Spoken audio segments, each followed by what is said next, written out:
Ce jeudi 24 novembre, une poignée d'agents d'accueil de la Philharmonie de Paris sont en grève. Salariés de City One, un sous-traitant du prestigieux établissement culturel, ils mènent depuis plus d'un mois un mouvement de grève pour l'amélioration de leurs conditions de travail. Mais aujourd'hui, c'est la déprogrammation de 3 de leurs collègues qui les a poussés à se remobiliser. Aujourd'hui, on a constaté qu'il y avait 3 personnes qui ont été enlevées du planning, 3 personnes qui étaient grévistes, certaines sont syndiquées. Donc c'est des gens qui normalement sont en fixe, donc en engagement régulier, qui là, du jour au lendemain, sans préavis, sans entretien préalable, sans même motif, ont été éjectés du planning. C'est une vraie intimidation de leur part. Je pense qu'ils veulent montrer à ceux qui n'ont pas encore fait grève, qui sont un peu plus timides, que c'est ce qui les attend. Donc c'est une vraie menace de leur part.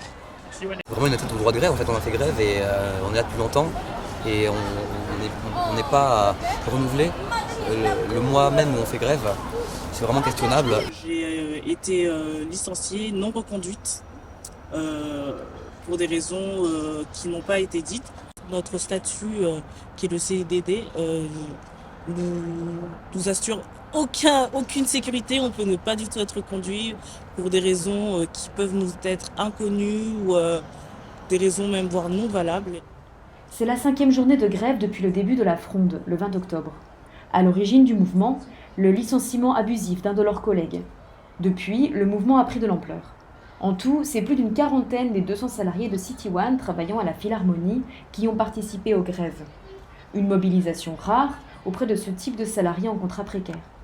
Ils demandent des augmentations de salaire, l'augmentation du prix du panier repas, la majoration de tous les dimanches travaillés et des jours fériés. La Philharmonie réagit très mal à notre mouvement.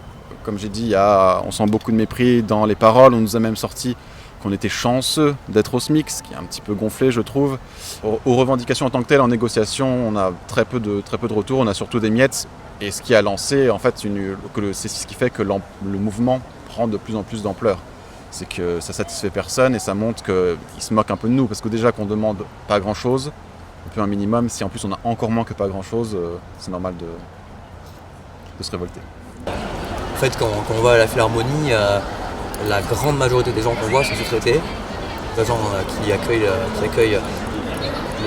les clients, les gens qui s'occupent du ménage, la sécurité sont tous sous-traités. Sont pratiquement tous, vraiment la grande majorité sont précaires. Beaucoup de visiteurs eux-mêmes ne savent pas qu'il y a de la sous-traitance et qu'on est sous-payé, qu'on n'est pas très bien traité. Au sein de la Philharmonie, voilà, ils voient le prestige de l'institution de la Philharmonie, ils ne savent pas tous les dessous. Donc c'est bien qu'il y ait aussi ce mouvement pour les informer de où va l'argent public finalement. Les négociations se poursuivent entre la Philharmonie, City One et les salariés.